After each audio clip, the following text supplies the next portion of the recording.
Ilang araw nga akong hindi nakapag-upload ng mini vlog natin mga mare. Pero ngayon mag-upload na tayo. Baka hindi pa ako pasahuran ni Meta. Nakbaka. Kaya naman for today's video mga mare, tara samahan nyo nga ako. Araw nga to ng Sabado at kaka-out ko nga lang sa trabaho. At nag-inat-inat at nag-stretching nga ako dyan dahil magdamag na naman ako nakaupo. Monday to Friday nga kasi mga mare ay panggabi nga ako. 10 PM nga yung pasok ko at 7 AM na nga ako nag-out. Minsan 8 na. Kaya nga yung bahay namin eto medyo magulo-gulo dahil hindi ko nga nalilinisan. At dahil Sabado na naman yan mga mare, tambak na naman yung mga labada natin dahil araw-araw ngang pumapasok at nagpapalit ng damit yung mga anak natin. Labada na naman. Wala, tinatamad daw maglaba. So magpapalaundry tayo ngayon. Okay? Makapagreklamo yan siya mga mare. Kala mo naman siya talaga maglalaba. Ipapalaundry lang naman niya. Nakbaka. After ko ang i-separate yung puti sa decolor mga mare, inopen ko nga lang tong mga parcel na dumating sa akin. Diba? Nilagay na, may cellphone! Dumay, paano ba yan? I-mother ko, ane. Alam niyang nagpo-promote ako, doon pa siya dumaan sa harap ng camera talaga, anak baka. Chares. Plano ko na nga rin seryosohin yung pag-affiliate mga mare. Pero paano ko gagawin? Diyos ko, pagbubukas pa lang ng parcel, palpak na ako. Chares.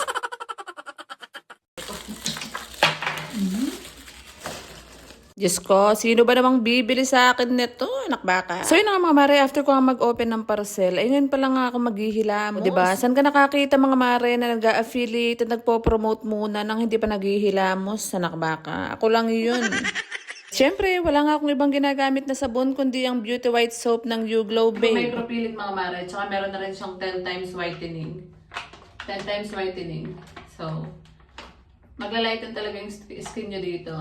Pag consistent yung paggamit, syempre. So yun na nga mga mare, ito na nga yung mga papalitan ko sa banyo namin. Yung lagay namin ng toothbrush, tsaka nga yung lagay namin ng mga sabon dahil naninilaw na. Ililinisan ko naman yung mga yan mga mare, kaso lang sa katagalan ay naninilaw talaga sila. At sabi ko nga sa sarili ko, dahil mura-mura lang naman yan, ba't di pa ako bumili, diba? Medyo nahirapan nga lang ako sa pagtanggal ng adhesive niya mga mare, dahil nga sobrang tagal na kapit, hindi na kaya talaga ng kamay ko, kaya hinugasan at kinutsilyo ko na siya. Yung sa lagayan naman ng sabon mga mare, ito nag-drawing nga ako para magpantay nga pag nilagay ko. Pangat na salamin ko, mga mare. Hindi naman salamin ko.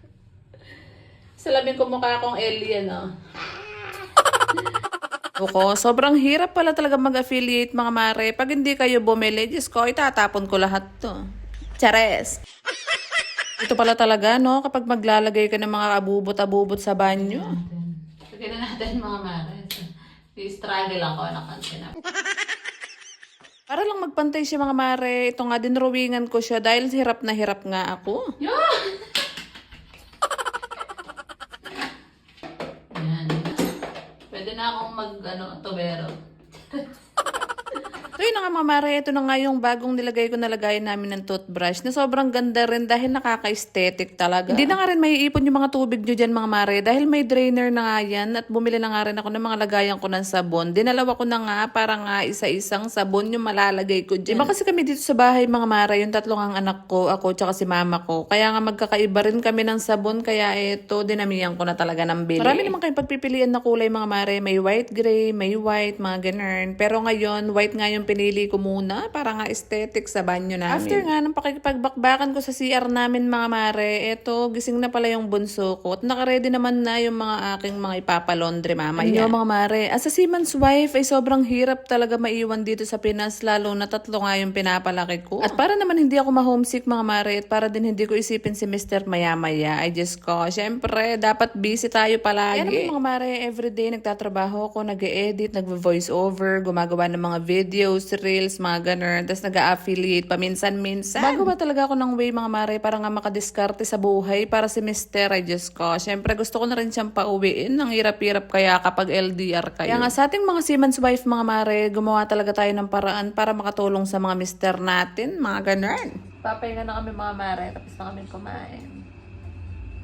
So yun na nga mga mare, fast forward nga after nga namin kumain ay magpapahinga na nga kami for today's video dahil nga wala pa akong tulog, kaka-out ko lang sa trabaho. Gusto nyo nga rin pala mag-check out mga mare do sa mga products na binili ko nga sa online ay just ko. Yung link ilalagay ko na lang sa comment section at sa yellow basket. Ito muna aking chika for today's video. Salamat sa panonood.